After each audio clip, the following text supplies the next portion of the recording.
یوزل په حرم شریف کې حدیث کې راځي ام المؤمنین د پیغمبر علیه الصلاۃ والسلام مبارک بیبیان ناست وي او د کور والا رااله عثمان ابن مزعون کور والا حرم رااله ام المؤمنین سره پکې ناسته نبی علیه الصلاۃ والسلام بیبیان سره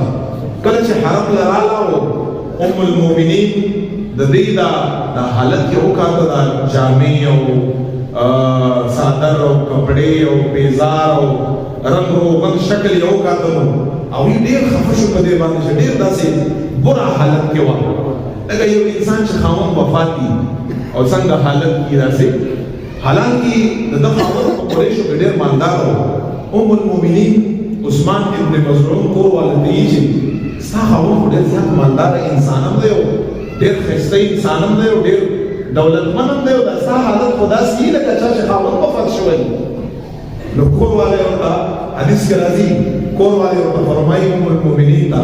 چې زما خاوند خو ژوندی دی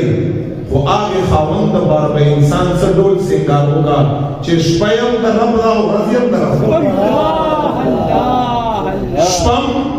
ټوله شپه بس دی چې د ماخوستن د لمونځ نه بعد ودرېږي بس ټوله شپه عبادت کوه ورځ هم اکثر دی روژې داسې نفلي روژې نو داسې خاوند دپاره به څوک ځان تیاري چې هغه شپه هم د رب وي او د هغه ورځ هم د رب وي یعنې په ښو الفاظو باندې ګیله غوندې وکړه چې په کار ده چې معلوم څه ټایم په راکړه خاوند چې دا ده خاوند چې ښځې ته وګوري او لږ ښه ریسپانس ورته ورکوي او لږ ورته وي چې ماشاءالله ښایسته ښکاري نو هغه خپل ځان ښایسته کړه چې ته هغه کې بلکل چولت پکې نه وي نو هغه بیا په تا باندې څه کوي دا هم د سنت نه ده دا هم سنت طریقه ده چې خاوند خپلې ښځې له ښه ریسپانس ورکوه ورته وایي چې دوی ښه ښکارې دا ښایسته دی دا اچوه دا استعمالوه دا سنت دی د پیغمبر علیه السلام دې باندې محبت زیاته دی داسې خبره ونه ده چې موږ تاسو ته د ښځې دوس ورته یو چې بېکاره انسان دا سنت دی د پیغمبر علیه السلام کله چې دا خبره ورته وکړه ام المؤمنین خو هوښیارې بیبیانې وې بس هغه چې کله کور ته لاړې کور ته نبی علیه السلام مبارک ته دا قصه بیان کړه چې کور والا عثمان ابن مزعون ډېره زیاته داسې بره حالت کې وه پیغمبر علیه السلام ورته وغوښتل مخې ته یې کېناوه ورته فرمایي عثمان ابن مزعونه زه ستا دپاره نمونه یم که نه یم ورته فرمایي فداک ابي و امي یا رسول الله زما مور او پلار ته په ستا باندې قربان شي ته زما دپاره نمونه څه چې زما د قیامت پورې اهل و عیال دپاره نمونه یې ښه نمونه یې ما خیال تر ټوله شپه عبادت هم کړې او یا رسول الله ټوله شپه روزانه روژه هم دسې او روزانه روژه هم دسم ورته یې چې زه عبادت هم کړم او شپې آرام هم کړم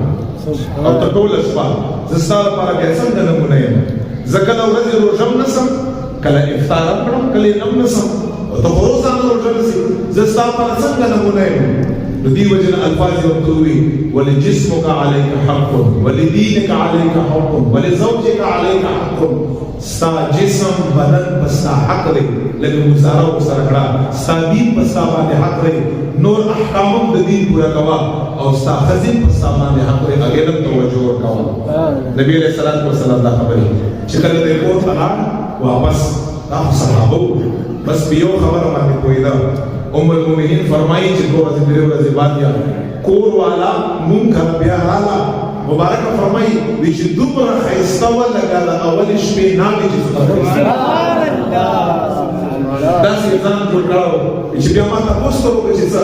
چې ما ته یې وفرمایل چې کله حضور مبارک نه راغلی دی د خپل ژوند اکثره حصه